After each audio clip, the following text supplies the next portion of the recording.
For more on the controversial reforms, we're joined by Dan Arbel. He's a scholar in residence at the Center for Israeli Studies at American University in Washington. Thanks so much for making the time. Israel's defense minister has now been fired. I have to start with that. He called on the government to halt the legislation. The pictures that we're seeing coming out of Israel right now, what's your reaction? I think that the scenes that we're seeing right now, the images are unprecedented. I think tens of thousands of Israelis are taking to the streets spontaneously, unorganized, and just flooding the streets with flags and with slogans protesting the firing of the defense minister, calling for the resignation of Mr. Netanyahu, calling for the stopping of the legislation, of the judicial overall legislation. And these are absolutely just scenes that we've seen in other places around the world, never before seen in Israel. So quite historic, quite a historic day today.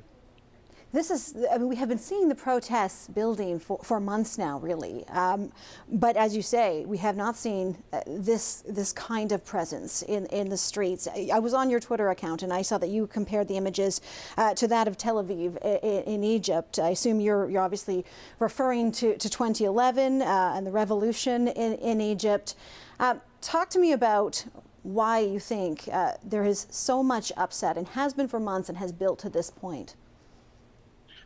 I think that the new government has, from day one, has adopted a very, very extreme agenda, a far-right conservative agenda that is aimed at toppling Israeli democracy as we knew it for 75 years. And so without a dialogue with the other side, without trying to bridge the gaps, just imposing one-sidedly a new arrangement that changes the very essence of Israeli democracy. So this is why people are just taken aback and are fear and are concerned and feel that they need their voices to be heard, and that they'll do whatever it takes legally to stop this. You actually have called this an onslaught on Israel's democracy. Right. At the same time, though, we have for months been seeing protests allowed to be happening in the streets, peaceful protests.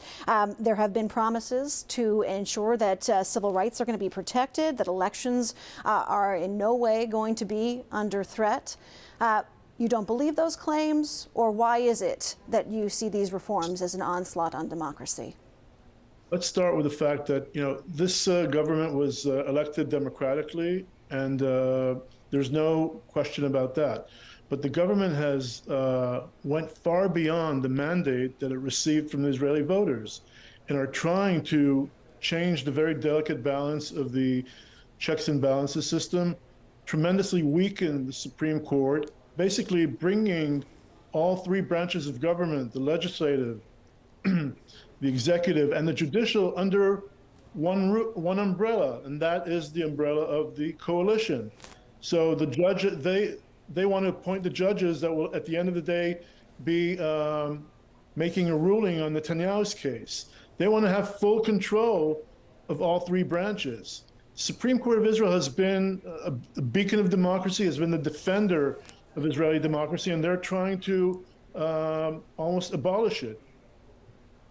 Dan, why do you suspect Netanyahu continues to push forward with these reforms despite the opposition that he's seen, despite his defense minister speaking out against it, calling for a halt to the moves toward these reforms?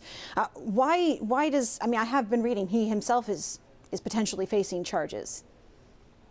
There's a convergence of interests of all parties to this Netanyahu coalition. Netanyahu himself wants it for his own sake, to get out of the criminal trial he's facing.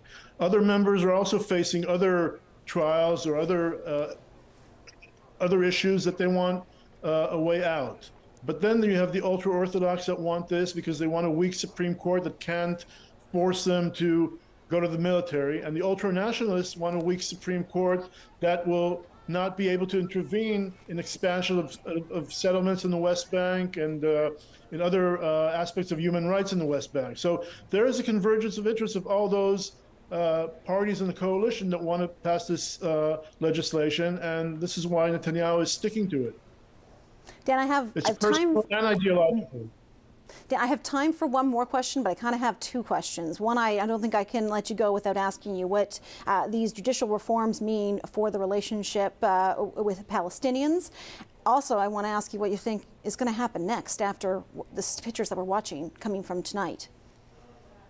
With the Palestinians, right now it's a domestic Israeli issue, but obviously it has implications, far-reaching implications on Israel's neighbors, and of course on the Palestinian Authority, on Israel's relations in the region and around the world.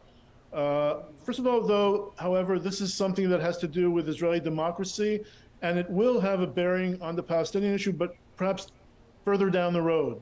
As for what to expect in the coming days, I think that Netanyahu is reaching a point where he will have to bring the legislation to a halt and try to initiate a dialogue with the other side, perhaps under the umbrella of the president of Israel, and try and work out a mutually accepted broad agreement between the sides that are those who support the reform and those who oppose it. So that may be the case, but again, things may turn out in a very different direction if Netanyahu continues with a reform, and then we may see more agitation and more protests, and it's hard to say where this will go right now. Well, certainly we will be watching it very closely, and thank you for navigating what was really a double-barrel question there. Appreciate your time. Dan Arvel, scholar in residence at the Center for Israeli Studies at the American University in Washington. Thank you. Have a good evening. Thanks.